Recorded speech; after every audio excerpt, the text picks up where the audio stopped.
আসসালামু আলাইকুম। ঈদের খুশিতে সবাইকে জানাই আন্তরিক শুভেচ্ছা। ঈদ মানেই সুস্বাদু খাবার। আর গরুর মাংস ছাড়া কি ঈদ জমে? আজ আমি শেয়ার করব হাতে মাখা গরুর মাংসের রেসিপি, যা আপনার ঈদের খাবার টেবিলকে আরো বেশি স্পেশাল করে তুলবে। চলুন শুরু করি। এখানে হাড় আর চর্বি সহ 1.5 কেজি গরুর মাংস।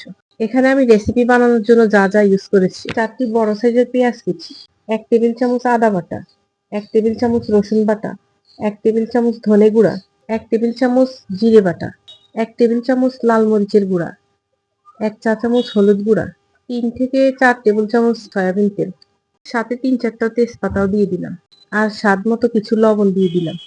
এখন সবগুলো উপকরণ হাতে ভালোভাবে মেখে নিব। এই রেসিপির আসল মজা কিন্তু হাতে মাখাতেই। সব উপকরণ একসাথে মিশিয়ে নিতে হবে ভালোভাবে, যেন মাংসের প্রতিটি অংশে মশলা ঠিকভাবে লেগে যায়। 5 থেকে 6 মিনিট ধরে মাংসটাকে ভালোভাবে মাখিয়ে নিন। এতে মাংস আরো বেশি মজাদার হবে এবং রান্নার সময় সুগন্ধ ছড়াবে। ভিডিওর এই পর্যন্ত যদি কেউ থেকে থাকেন আর আমার ভিডিও যদি আপনাদের ভালো লাগে, তাহলে আমার চ্যানেলটাকে সাবস্ক্রাইব করবেন আর একটা লাইক দিয়ে আমার পাশে থাকবেন। আর কমেন্টে জানাবেন আপনাদের ঈদ কেমন কেটেছে।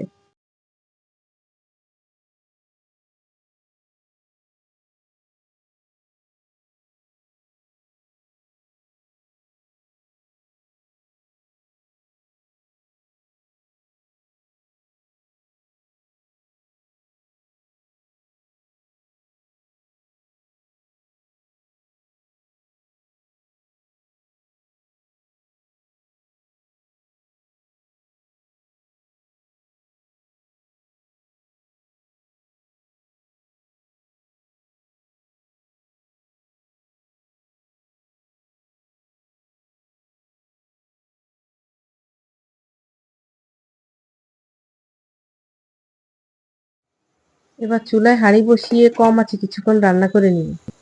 15-20 মিনিট মাংসটাকে কষিয়ে নিব। মাঝে মাঝে নেড়ে চেড়ে দিতে হবে যেন নিচে লেগে না যায়। মাংস থেকে পানি ছাড়া শুরু করলে ঢেকে আরো 30 থেকে 40 মিনিট মিডিয়াম আঁচে রান্না করে নিব।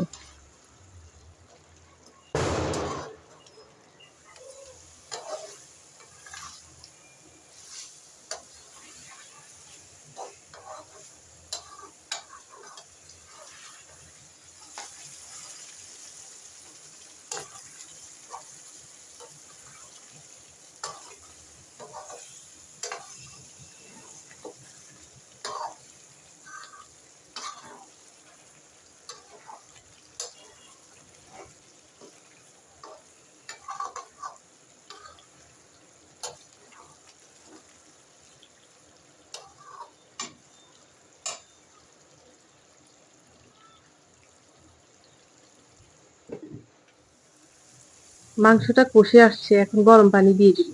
এই পর্যায়ে কিন্তু ঠান্ডা পানি দেওয়া যাবে না। গরম পানি না দিলে স্বাদ কিন্তু সেরকম আসবে না। এখানে আমি মাঝারি সাইজের 2টা টমেটো কুচি করে দিয়েছি আর সাথে 4-5টা কাঁচামরিচ দিয়েছি। সেই ক্লিপটা আমার উঠে নাই।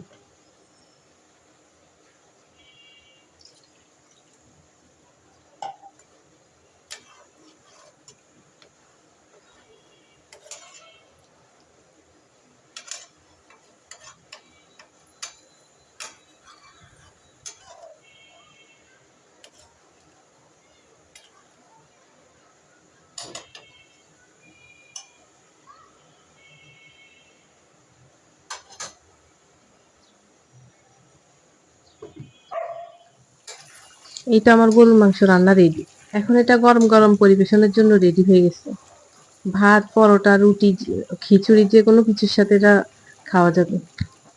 আশা করি এই রেসিপিটি আপনাদের ভালো লেগেছে। যদি ভালো লাগে তাহলে লাইক, কমেন্টস আর সাবস্ক্রাইব করতে ভুলবেন না। আর ঈদের আনন্দ সবার সাথে ভাগাভাগি করে নিন। ঈদ মোবারক।